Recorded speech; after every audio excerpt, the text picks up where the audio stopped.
Three, two, one. Okay.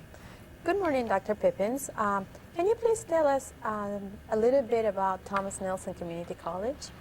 Thomas Nelson is the community's college. We opened our doors in 1968. We provide a variety of programs, diplomas, certificates, associate degrees. We provide the opportunity for our students to transfer. We have two locations, one in Hampton and one in the Bush Corporate Center area of the Historic Triangle. I like to brag about our campus and talk about Thomas Nelson as a success story. 39% of our recent graduates started in developmental courses. They've gotten the remediation they need, and they've gone on to become success stories themselves. And 87% of our students who have transferred are doing very well in institutions to which they transferred. That is good.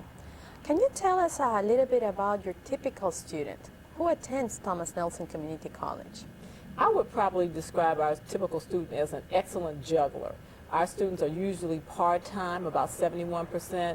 They are raising families, going to school, and trying to get an education. We have more women than we do men. There's great diversity on the campus. About 34% of the students are students of color. The students run the gamut of ages. Our average age is about 27, but we have students who are in high school, and we have a number of people over 80 who have come to our institution and actually graduated. That's good. During the last few years, enrollment at Thomas Nelson has grown dramatically. How many students do you serve annually, and what do you attribute this growth to? We serve about 12,000 students on an annual basis, about 5,000 FTEs. And I believe that growth is a reflection both of our commitment to excellence, the service we provide to our community, and our presence, the increased access that we have, especially in the Historic Triangle area. For that many students, Thomas Nelson probably has a wide array of programs. Are there any programs that you want to highlight, or something you want to say about the programs offered for Thomas Nelson students? I'm proud of our programs, but I'm even more proud of our flexibility and our responsiveness. For example, our willingness in the area of education to partner with ODU to assure opportunities for students in education. Our efforts in nursing to increase the number of nurses in the area. Our ability to respond just in time to the needs of businesses in the area. So I see our greatest strength as really our ability to be flexible and to be there to meet the needs of our communities.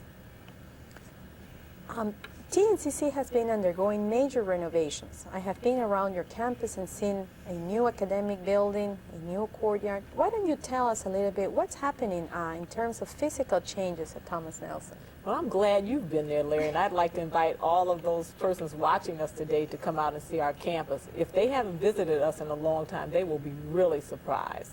The cornerstone of the transformation has really been our courtyard. And we have terraces and dining areas for students, an outdoor stage. We've got beautiful seating areas for students. It brings the whole campus together. As you mentioned, we've got a new instructional support services building, a new Peninsula Workforce Development Center. In that instructional support services building is a beautiful 550-seat auditorium named after our own Dr. Mary Christian.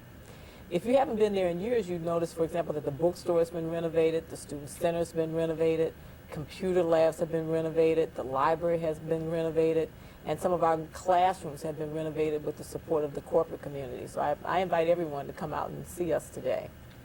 Well, you're mentioning corporate support. I understand that Thomas Nelson has just closed his first major gifts campaign. Why don't you tell us what kind of corporate support did you receive from the community? The numbers tell you a lot. Our goal was $3 million, and to date we have raised $5.3 million. And that is a reflection of the strength of our relationships with our businesses and individuals in the community. The lead gift was in fact given by Northrop Grumman. We had strong support from Riverside Hospital, Colonial Williamsburg, individual businesses, and individual supporters of the college. We're very proud of the results of that major gifts campaign. Thomas Nelson also works to establish community partnerships. Why do you do that? And can you give us any examples of any recent partnerships? Those partnerships really meet the needs of the community. An excellent example is our partnership with Sarah Bonwell Hudgens Foundation. We together are offering a state-of-the-art quality early childhood program This is a model not only for individuals and the children who attend, but a model for early childhood education. And we're able to mainstream students who are differently abled as part of that initiative. We have a strong partnership with Colonial Williamsburg. Through that partnership, their students are able to pursue a degree in any area of interest. They're not required to pursue a degree consistent with their work. And that's a real model for the whole community. Our co-op program with Northrop Grumman is an outstanding example of a partnership. And students spend part of their time in education in our classrooms and part of their time in a paid internship at Northrop Grumman. Mm-hmm. What percentage of your students receive some kind of financial aid? Access is a real important issue for Thomas Nelson, so we're very pleased that we're able to provide a wide range of options to support students. About 71% of our students receive some form of 32% of our students receive some form of financial aid, but some students also receive scholarships that support their efforts. And we've also put in place what we call the President's Cultural Circles, so a student can participate in a variety of cultural options and receive some financial support.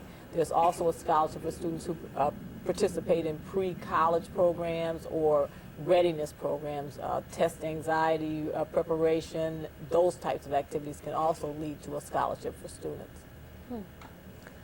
You're helping students in terms of providing them the money. How do you assist your students also for them to be successful at your institution? Well, that's part of the work that our wonderful faculty will conduct. Our faculty are committed to excellence, committed to helping our students, and they work with students starting with maybe a small dream that a student has to help that student expand their dream, get the kind of support they need, perhaps from tutorial centers, from mentoring or whatever, to help them achieve their dreams. Mm-hmm. Can you tell us a little bit about your faculty? And adjunct faculty, I'm sorry. We have a large number of adjunct faculty, and they are really crucial to our ability to do work. As funding reductions have taken place, we have increasingly relied on those adjuncts, and they bring such a wide range of experience and excitement to the campus. And together with our full-time faculty, they put us in a position to continue to provide an excellent education. How about working with other community colleges? A student that attends Thomas Nelson can also attend other community colleges in the area? There are 23 community colleges in the Virginia Community College system, and we work closely together so that students can easily transfer from one institution to the other, and they can also take courses via distance technology. So they could sit in a classroom at Thomas Nelson and take a course at J. Sargent Reynolds or in Withville and get their education in that way. Mm-hmm. Thomas Nelson also has opened an office in the Historic Triangle, and you mentioned that you have a campus there.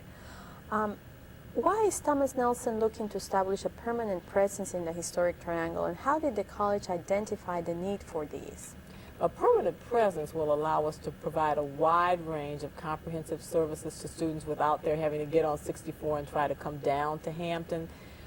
Historically, when we looked at the data, it showed us that a limited number of students from the Historic Triangle area were participating in higher education. And the research has shown that if there's a presence there, students will come and benefit, and that has been our experience. It has dramatically changed the level of enrollment, up by close to 80% over the course of the last 5 or 6 years. We now have about 1,500 students attending that facility, about 330 FTEs. One of my favorite stories is about a father who talked about the fact that now that there was a campus in Historic Triangle, he could go to school, get an education, and work, and still be a father to his family. Mm-hmm. The Peninsula Workforce Development Center, you have mentioned that the college has several partnerships in the community.